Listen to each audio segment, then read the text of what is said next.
I'm really keen to see how these two teams on Saturday back up. That was brutal on Sunday, the Rabbitohs, and then the Sharks as well. We know where they had their 93-minute epic against the Cowboys, and it'll all be about mental and physical, how their ability to back up and go again. What do you reckon, Kenty? What are you fired up about? Oh, I'm always fired up, Braith, you know me. Look, I'm with Dave. I just want to see how they back up after the game. I think Souths are on a bit of a roll, but they've really got to get through this game. And I'm just interested to see how Latrell Mitchell goes because, look, we're going to talk a little bit about him tonight. You might know that yet, Braith, but just to put him in the news again, he seems to be lighting a lot of fires, Latrell, and I'm just wondering how he's going to... You like it? I do. I don't know if it's good for him, though, to be honest. I like it. Let's get to tonight's Telstra. Top story, Latrell Mitchell has denied he milked penalties in the Rabbitohs' epic win over the Roosters, but at the same time admitted to deliberately slowing down the play to get the bunker involved. Take a listen. Some people have accused you of milking penalties. How's that sit with you? Yeah, well, call me Trell Milk now, so I don't know that's the thing. But look, I've played the game hard and tough, and honestly, I've never felt the forces that they brought. I think they were headhunting a little bit, but at the end of the day, that's the game of rugby league, and if the bunker doesn't see it, the ref doesn't see it. That's the game. I just stood there. I didn't do anything. I didn't lay down. I got up on my knee and pretty much looked at the ref. I was like, "What's going on?" And we don't lay down for penalties. We don't look for them. It is what it is. We put a headline out there now tomorrow. Or what? Back page, front page. Well, the bunker's taken over the game, so I guess that's how the game's played. It's been just a roller coaster of a ride for Latrell Mitchell. Yeah, drawing a lot of attention there, Latrell Mitchell. Call me Trell Milk. I mean, he's just speaking in front of the cameras, saying whatever he thinks at the time, whatever he feels, very relaxed. Obviously very confident at the moment, especially off you guys are looking at me. You're looking at me look, bro, like you're ready to go. No, look, you don't like it? Look, you let him talk long enough, he beats himself with his own argument. He started out today's press conference talking about how he doesn't lay down for penalties, and by the end of it, he was talking about if the bunker's there and the bunker can get involved, and the bunker will get involved, and that's the rules. He beats himself. He basically started with a defence and then argued against himself by the end of it. So, and as I said at the start, I think I like the fact he's got the confidence to come out and talk the way he is. It's entertaining. It's entertaining. It's giving you guys some headlines. But he contradicts himself almost every time he opens his mouth. And unless you sit there and shake your head and nod in agreement, you're one of the haters. But he clearly contradicted himself there because he did stay down. He did try and milk the penalty. It is against the spirit of the game. You might be able to get a penalty out of it, but the Roosters don't do it. And the reason they don't do it is because they're coached not to do it. That's how they play their football. Tedesco goes out there, he chooses to lead the team that way. Robinson chooses. This is a decision for the players and their coaches to make. That's who can fix the problem. Look, just because they found a loophole in the rules doesn't mean you should exploit it. And unfortunately in rugby league, because the percentages are so small between winning and losing and all the rest of it, we mine these areas of these little loopholes in the rules.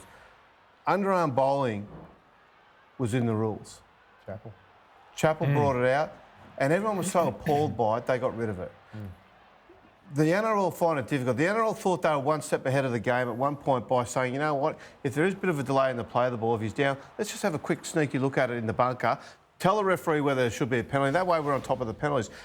Within 5 minutes, the clubs have worked it out. So now they are coached, not just the Souths, and maybe not them coached to do it, maybe just individuals are taking it upon themselves to do it. So is it the players? Because no doubt teams or players are doing it. It's a byproduct of the inclusion and more involvement of the bunker. Absolutely, So it is. The players are watching. bunker's fault, It's Dave, or is computer it the game players? rugby league. It Is really it the players' is. fault, the referee's fault, or the bunker's fault? It's the game's It's the fault. game's fault. It's head office's fault. Listen, we continually swing this pendulum from we want consistency. We want this week's penalty to be the same as last week's penalty. We want Friday's penalty to be the same as Saturday's penalty. And then we see something and we think, well, hang on, that shouldn't have really been a penalty. Now, there'll be someone that can find some previous penalty that can argue that it's consistent. But when we see one we don't like, then we want discretion. So we go from being consistent hang on, let's just apply some discretion. We do the same with the obstruction rule. Same thing. He was never going to get there. Why don't we apply some discretion? And then suddenly when that happens, what's okay there? It is the game's fault. The game needs to come out and just say to people... Well, the NRL, they blame the players today. They did, and they should play... But they can't. There's two parts to the problem. They need to blame the rules. The players are able to do it because of the involvement of the bunker. If they know they stayed down, there's a chance it'll be checked. What's wrong with the old? If they don't what's wrong with the old rule? Grabbing the footy and moving the player the ball 5 metres to the left or right. And make adjudications. We had that incident a few years ago with Drew Hutchison when he copped the knees in the back.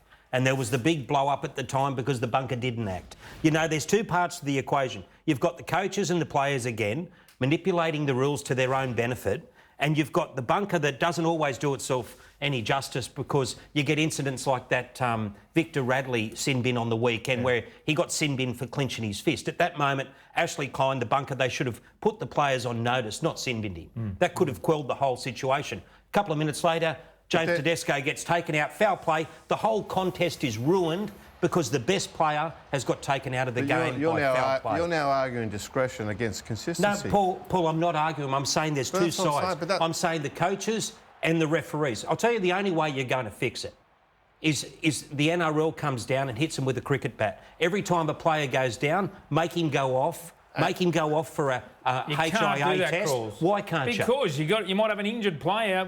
You're dragging a player off the field. No, stop the game. Legitimately hurt. Take him off. Don't let him do an on-field test. Take him off. If someone goes, that'll stop him. What's wrong with the old rule? And I'll tell you the counter-argument to that is, we're not doctors. We're not there to say he should be going off, which I don't agree with.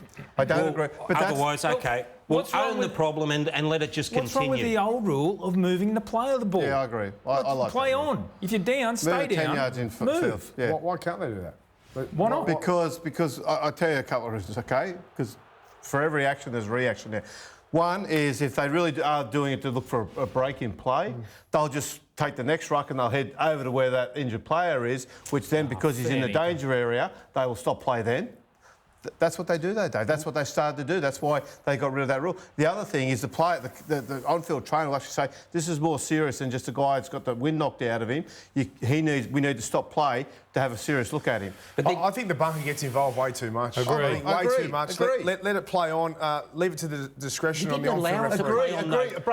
Latrell stayed on the ground. He stayed on the ground until the bunker came in. Tell him to get up or penalise him, and the penalty goes against him. But the referee's not a doctor. He doesn't know if he's really hurt or not. Well, let's... Come on. I know what you're saying, but it's ridiculous. That's the problem for the match officials too, Paul. Like, you can't throw them under the bus because that's where they are. I'll tell you, the Roosters have got it right. They're coached not to do it. That's the answer. Yeah. I'd like to see that. And I would like the game to just start saying, you know what, we're going to start just moving the ball away, play the ball, play on, and if you're seriously hurt, you can go off, or if you even got to stay down for a couple of minutes and get your wind back or get your shoulder manipulated, whatever, come back and join play. I don't like the fact that we actually call time off when a player's injured. We see players in back play. Yeah. And the referee and the lines, the orange shirt will go, signal to the referee and we'll stop play for that. It's ridiculous. Tom Burgess decided not to contest the high tackle. He'll miss 2 games, which means that he's out of the semi-finals, but if they make the grand final, he returns. How did we see this one? The right call. I didn't see how he could seek a downgrade. Didn't think he'd get off the 2 matches. I was stunned that that tackle that he was actually charged for on Tedesco wasn't the one that he was sin bin for. Yeah. I got that wrong last night. I said it was the other way around, but it was the Tedesco tackle. The other thing is, though, is with that, a couple of people said to me today, why wouldn't they have just tried it and see if they could get the downgrade? Because if he gets the downgrade from a grade 2 to a grade 1, then it goes from being a 2-game suspension to a fine.